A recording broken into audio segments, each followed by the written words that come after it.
என்ன பண்ணுறதுனே ஒன்றும் தெரியலையே. இவரும் தூங்கிட்டு இருக்காங்க. சரி, வேலை ஏதாவது இருந்தால் போய் பண்ணுவோம். சரி, முதல்ல கை கால் முகலாம் கழுவிட்டு பாத்திரத்தெல்லாம் கழுவி வைப்போம். அதுக்கப்புறம் என்ன பண்ணுறதுன்னு கேட்டு அந்த வேலையெல்லாம் செஞ்சு கொடுக்கலாம். பாவம் பூமாரியும் அண்ணனும் என்ன நினச்சிட்டு தான் இருப்பாங்க. அங்கே அவங்களெல்லாம் தேடுது. போய் பார்க்கலாம் போல இருக்கு. இந்த வேலையெல்லாம் முடிச்சிட்டு போவோம். நாளைக்கு மாப்பிள்ளை வீட்டுல இருந்து வருவாங்க. அவங்க விசேஷமாமா. அவங்க வீட்டுல விசேஷம்லாம் முடிச்சுட்டு அவங்க வர்றதுக்கு எத்தனை நாள் ஆகும்னு தெரியாது. மாப்பிள்ளை வீடு வரும்போது புள்ள இந்த வீட்டுல இருக்கணும்ல. புள்ள இல்லாம நம்ம என்ன பண்ண முடியும்? 3 நாள்னு சொல்லி பிள்ளைய கூட்டிட்டு போனா இத்தனை நாள் பண்ணிக்கிட்டு இருக்கறா. போனமா வந்தமான்னு இருக்காம இதுக்கு பிள்ளைய அனுப்பாமே இருந்திருக்கலாம். மாப்பிள்ளை வீடு வேற வர நேரம் பார்த்துதான் இப்படி ஆகணுமா? சரி விடு, என்ன பண்றது? கல்யாண வீடுனா முன்ன பின்ன ஆகதானே செய்யும். இப்ப நம்ம வீட்லயே விசேஷத்துக்கு வராங்க. அவங்க எல்லாம் இருந்துட்டு போறதுன்னா எப்படியா இருந்தாலும் ஒரு வாரம் அந்த மாதிரி இருந்துட்டு தானே போறாங்க. அதெல்லாம் போய் பெருசா எடுத்துட்டு இருக்க முடியுமா? அதுக்குன்னு நம்ம பிள்ளைய கூட்டிட்டு போனா அவங்க வீட்லயும் வேலை இருக்கும். அதெல்லாம் யோசிக்காம கூட்டிட்டு போய் வச்சுக்கிட்டா எப்படி? நீ என்ன பிள்ளைய சும்மாவா அனுப்புன? வேலைக்கு தானே அனுப்பியிருக்க. அங்கேயும் போயிட்டு வேலை செஞ்சா கூலி வாங்கிட்டு தானே வரப்போற. என்னமோ ஒண்ணு. நீங்க முதல்ல போய் பிள்ளைய கூட்டிட்டு வாங்க. எனக்கு பகீர் பகீர்னு இருக்கு. இன்னும் பிள்ளைய அனுப்பியிருக்க கூடாது. அனுப்பி போட்டு இங்க வந்து என்னை வாழ்னு கத்தக்கூடாது. இல்லைன்னா அடுத்த வாரத்துல வேணா மாப்பிள்ளை வீட வர சொல்லலாம். என்ன சொல்ற? ஐயோ, அதெல்லாம் ஒன்றும் வேணாம். சொல்றபடியே நீங்க நாளைக்கே வரட்டும் மாப்பிள்ளை வீடு. நீங்க வேற ஏற்கனவே தடங்கள் ஆகிக்கிட்டு இருக்கு. எத்தனை தடவை கல்யாண பேச்சு தொடங்கினாலும் இப்பதான் எல்லாமே கூடி வந்திருக்கு. மறுபடியும் இதை தடங்கள் பண்ணா அப்புறம் ஒரே இதை தடங்களாவே போயிடும். எதுக்கு தடங்கள் ஆகுது? அதான் எல்லாம் பேசியாச்சு. ஜாதகம்லாம் பொருத்தம் கூடி வந்துருச்சு. அப்புறம் என்ன? இனி மாப்பிள்ளை பொண்ணு பார்த்து பிடிச்சா போதும். பிடிச்சா போதுமா? பிடிச்சிருச்சுன்னு அர்த்தம். இதுக்கப்புறமேட்டுக்கு வேற மாப்பிள்ளை வீடு வந்து பார்த்துக்கிட்டு இருக்க முடியாது. ஏற்கனவே எத்தனை மாப்பிள்ளை வீடு வந்துட்டு போயிருச்சு. சரி சரி, மணி ஆகி போச்சு. நான் கிளம்புறேன். போயிட்டு நான் உனக்கு ஃபோன் பண்றேன். சரிங்க.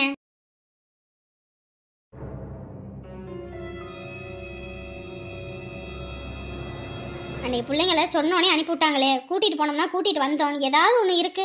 ஷோ, எதுக்கு தான் இந்த மீனாவை நம்பி பிள்ளைய அனுப்பிவிட்டேனே தெரியல. சை. என்னக்கா, கல்யாணம் எல்லாம் நல்லபடியா முடிஞ்சுதா? எல்லாம் நல்லபடியா முடிஞ்சதுமா. கல்யாணத்துக்கு நீங்க சொல்லி வரலன்னு கோவிச்சுக்காதீங்கக்கா. நம்ம சொந்தக்காரவங்க கல்யாணம் வேற. நேற்று எல்லாம் முகூர்த்த நாள். எல்லா பக்கமும் கல்யாணம். எங்க போறது எங்க வாரதுனே தெரியல. அதாக்கா வர முடியல. இருக்கட்டுமா, இதுல என்னமா இருக்குது? இல்ல, என்னதான் இருந்தாலும் எல்லாம் ஒரே ஊர்ல இருக்கோம். வர முடியலன்னு நீங்க எதுவும் வருத்தப்படுவீங்க. அதான். ஆமாம்மா, நீங்கன்னு இல்லம்மா, எல்லா பக்கமும் எல்லா இடத்துலயும் விசேஷம் தான். அதனால எல்லாருமே அங்கங்கன்னு போயிட்டாங்க. ஏதோ ஒரு சிலர் வந்துட்டு வீட்டுக்கு வந்து பொண்ணையும் மாப்பிளையும் பார்த்துட்டு போனாங்க. சரிங்கக்கா, நான் அப்புறமேட்டுக்கு வாரேங்க்கா. இந்த வீட்டில் கொஞ்சம் வேலையெல்லாம் கிடக்குது. சமையல் வேலையை முடிச்சுட்டு அவரையும் தோட்டத்துக்கு வேலைக்கு அனுப்பி விட்டு அப்புறமேட்டுக்கு வாரேன். சரிம்மா சரிம்மா. சரிக்கா, போயிட்டு வரேன். சரி. பாவம் பிள்ளைங்க தூங்கிட்டு இருக்குங்க. அதுங்க தூங்கட்டும். நம்ம இந்த இடத்துல கூட்டி விட்டுவிட்டு அதுக்கப்புறம் பிள்ளைங்களை எழுப்பிக்கிறோம்.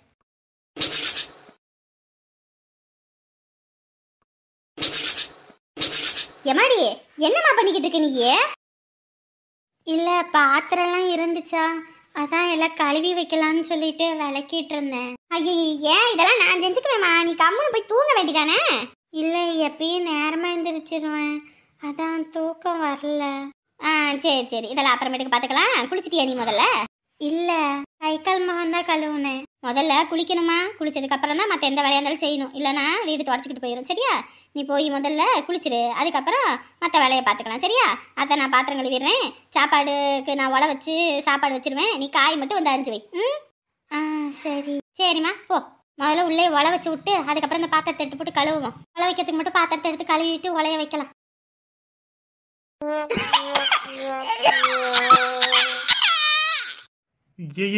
என்ன சத்தம்? ஒரு காபி வைக்க சொன்னதுக்கு என்னென்ன வேலை பார்த்துக்கிட்டு இருக்கான்னு தெரியலையே. டீ காபி வைக்கிறது எம்பட்டு கஷ்டமா இருக்கு. இந்த அடுப்பு எரிக்கிறதுக்குள்ள போதும் ஆகுது. ஏ செல்வி, அங்க என்ன பண்ணிக்கிட்டு இருக்கிற? என்ன ஆச்சு? அங்க இருமிக்கிட்டு கிடக்குற?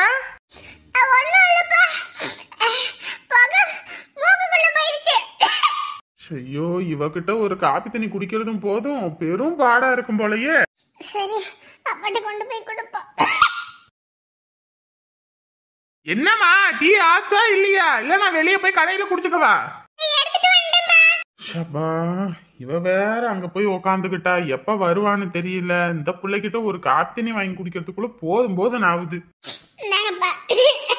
காப்பி தண்ணி வைக்கிறதுக்காம உனக்கு இம்புட்டு நேரம் ஆகுது. வரவே இல்ல, எல்லாமே ஈரமா இருக்கு, எரியவும் மாட்டேங்குது, புகையா இருக்குது, மூச்சே விட முடியலப்பா. புகை ஊதுன பாருங்க, மூக்குல எல்லாம் ஏறிக்கிச்சு, அப்படியே இருமல் வந்துகிட்டே இருக்கு எனக்கு.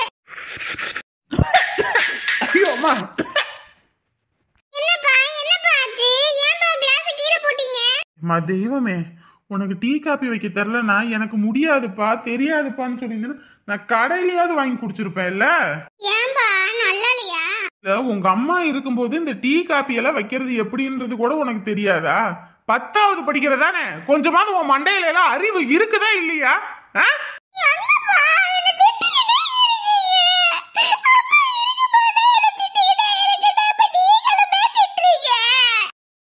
வார்த்தை உனக்கு திட்டும் போது கூட நான் கூட என்னமோ நினைச்சேன், இந்த மாதிரி லட்சணத்துல காப்பி தண்ணி வச்சீங்கன்னா அப்புறம் எவன் தான் திட்டாம இருப்பான்?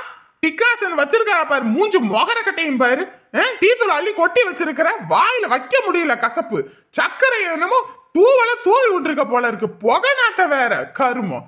சே, இதெல்லாம் ஒரு டீ தண்ணியா?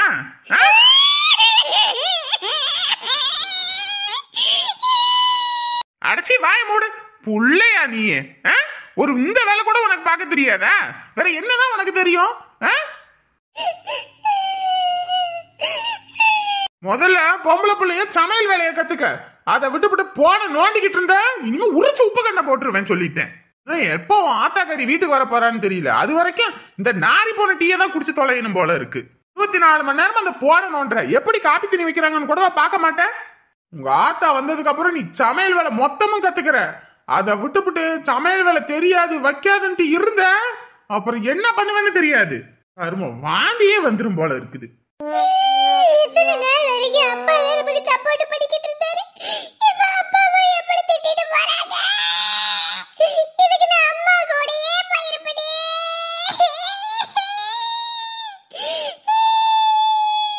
ஒப்பாரி வைக்காத, ஒப்பாரி.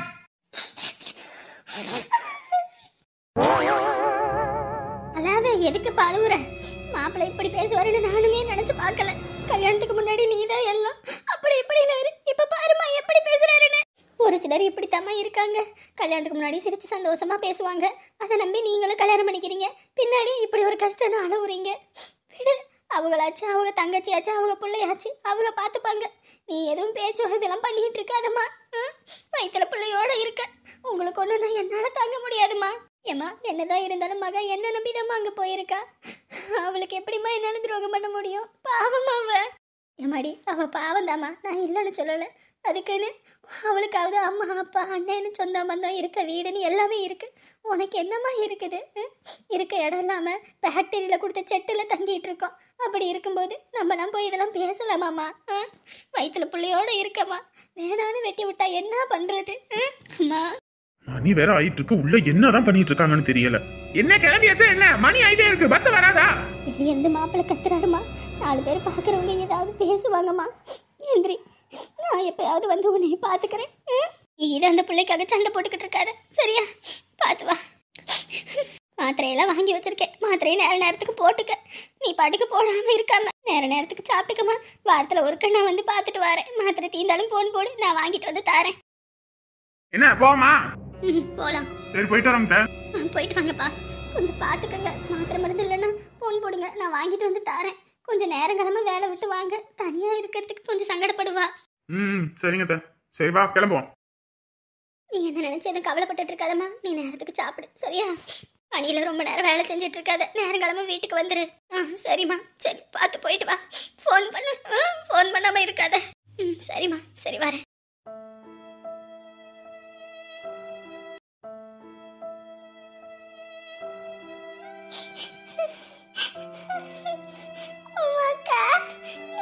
என்ன பண்ணிட்டு இருக்க?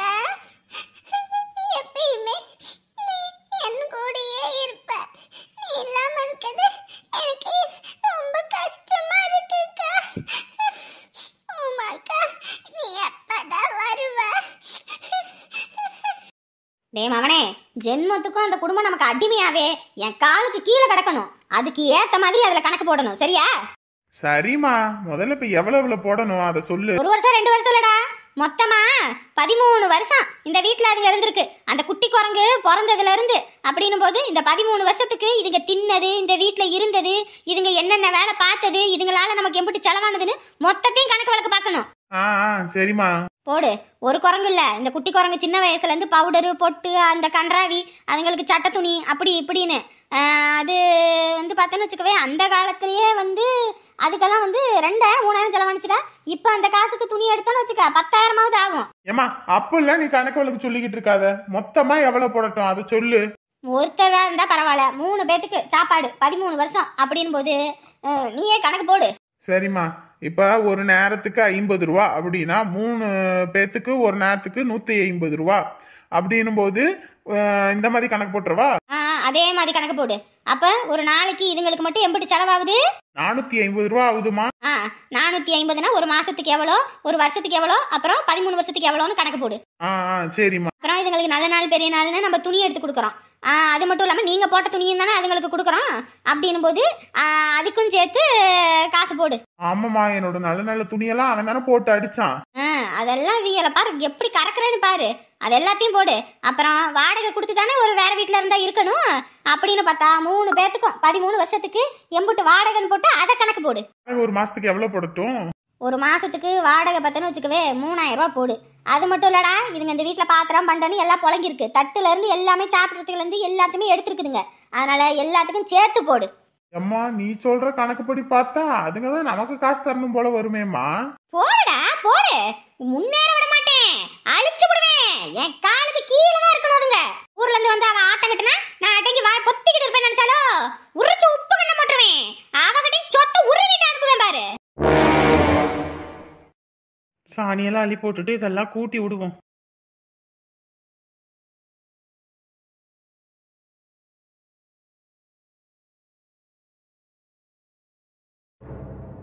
என்ன பண்ணிட்டு இருக்கீங்க நீங்க? இல்ல மகா, இந்த இடத்துல மாட்டு சாணியெல்லாம் போட்டு வச்சிருந்துச்சா. முதல்ல உமா இருந்தா, அவ எல்லாத்தையும் கட்டாந்தரையை கூட்டி விடுவா. இப்ப உமா வேற இல்லைல்ல, அதான் நான் எல்லாம் செஞ்சிட்டு இருக்கேன். நீங்க எல்லாம் திருந்தவே மாட்டீங்க ஒரு காலமும். அவங்க உங்களை மதிக்கிறாங்களா? இந்த மாதிரி நீங்க எல்லாம் பண்றதுனால உங்களை மதிக்கிறதே இல்ல.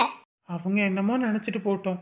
மாடை கட்டி வைக்கிற இந்த இடத்துல அதுங்கெல்லாம் என் மேல உயிரா இருக்குங்க.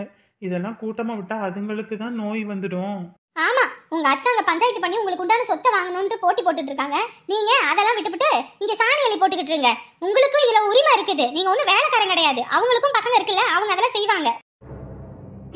நல்லா சொன்ன, அத சொல்லு, நல்ல மண்டையில உரைக்கிற மாதிரி. நீங்களும் இப்படி பேசுறீங்க. மகாதான் புரிஞ்சுக்காம பேசுறானா? அவ சரியா தான் பேசிட்டு இருக்கா. முதல்ல நீ அதை கீழே போடு. உங்க பெரியம்மாக்காரி சொத்தே உனக்கு கொடுக்க கூடாது, அடிமையா வச்சுக்கணும்னு அவன் நினைச்சுக்கிட்டு இருக்கா. நீ இன்னும் அடிமை மாதிரி இதெல்லாம் அள்ளி போட்டுக்கிட்டு கிடக்குற. அப்புறம் அவ எப்படி உங்களை எல்லாம் மதிப்பா? என்ன பெரியம்மா, அவங்க மதிக்கிறாங்க மதிக்கல, அது தேவையில்லாத விஷயம். நம்ம வேலையை நம்ம ஒழுங்கா பண்ணலான்னு தான். இத்தனை வருஷம் வேலை செஞ்சியே எவ்வளவு சம்பாரிச்சு வச்சிருக்க? எவ்வளவு கூலி கொடுத்தா? என்னென்ன பாத்துருக்க? என்னென்ன சேர்த்து வச்சிருக்க? சொல்லு பெரியம்மா. ஆமா, உன் பெரியம்மா. என்னை கழுப்பேத்தாத சந்தோஷ், இந்த மாதிரி எல்லாம் பண்ணாத. சரியா? அத்தை சொல்றது கேட்டு உருப்படியா இரு, அவ்வளவுதான் நான் சொல்லுவேன். இன்னும் இன்னைக்கு வேற மகா வீட்ல இருந்து அவங்க அப்பா வேற வராங்க. நீ இந்த மாதிரி எல்லாம் பண்ணிக்கிட்டு இருந்தா அவரு வேற என்ன நினைப்பாரு? என்ன சொல்றீங்க? அப்பா வராரா? ஆமா, உங்க அப்பா வேற வந்துகிட்டு இருக்காராமா. போன் பண்ணிட்டாரு கிளம்பிட்டேன்னு சொல்லி உன்னை கூட்டிட்டு போறதுக்காக. நம்ம 2 பேரும் தானே வந்தோம், நம்ம 2 பேருமே போய்க்குவோமே. எதுக்கு வராரு? உங்க வீட்ல உனக்கு மாப்பிள்ளை பாத்துட்டாங்களாமா. அதுவும் நாளைக்கே பொண்ணு பார்க்க வராங்களா. அதுதான் இன்னைக்கே வந்து உன்னை கையோட கூட்டிட்டு போகணும்னு உங்க அப்பா வராரு. என்ன சொல்றீங்க? நான் இவர் விட்டுட்டு உங்க அப்பா வரட்டும், வந்தோடனே நான் பேசுறேன் உங்க 2 பேர் விஷயத்தை பத்தியும். அதுக்காக தான் இங்க வர சொன்னேன். இங்க இருக்க சூழ்நிலையை புரிஞ்சுக்கிட்டாலாவது அவருக்கு வாய் வார்த்தையை சொல்றதை விட இங்க நடக்கிறத தெரிஞ்சாலாவது மனசு மாறுவாரு. அதுக்காக தான் வர சொல்லியிருக்கேன். பொறுமையா இருங்க, எதுவும் அவசரப்பட வேணாம். அகாலப்பட்ட மகாஜனங்களே, நம்ம கோதுகுறிச்சி ஊர் பொதுமக்களுக்கு ஒரு முக்கிய அறிவிப்பு. திரு லிங்கம், தங்கம் இவர்கள் 2 மீதும் பிராது கொடுத்திருக்காங்க. ஊட்டியை சேர்ந்த நம்ம ஊர் பொண்ணு மீனா. அவங்க வீட்டு சொத்து வழக்கு இப்ப மந்தையில நடக்கிறதுனால ஊர் மக்கள் அனைவரும் மந்தைக்கு வருமாறு கேட்டுக்கிறோம். சாமியோ, மந்தைக்கு வேற வர சொல்லிட்டாங்க. இதுக்கப்புறம் நம்ம சும்மா தாமதப்படுத்திட்டு இருக்க வேணாம். சீக்கிரம் போயிட்டு குளிச்சுட்டு துணியை மாத்தி போட்டு வா. நம்ம வெரசா போகணும். அவளுக்கு ஒரு முடிவு கட்டி அவகிட்ட இருந்து சொத்தை வாங்கி உங்ககிட்ட கொடுக்கணும். அதுக்காக தான் சொல்லிக்கிட்டு இருக்கேன். போ. சரியத்த. ஐயோ அப்பா வேற வராரு, வந்தா என்ன சொல்ல போறாருன்னு தெரியலையே. எப்படிதான் அந்த முண்டாசு மண்டை தங்கத்துக்கிட்ட இருந்து நான் சொத்தை வாங்கி இந்த பிள்ளைங்களுக்கு கொடுக்க போறேன். எப்படிதான் மகாவுக்கும் சந்தோஷக்கும் கல்யாணத்தை பண்ணி வைக்க போறேன்னு தெரியல. அவங்க அப்பா மனசு மாறுமானும் புரியலையே. ஓஹோ, மோளக்காரன் வந்துட்டானா? இனி எப்படி என்கிட்ட இருந்து சொத்தை வாங்குறான்னு மந்தையில வச்சு அவ மூஞ்சில கரிய பூசுறேன்.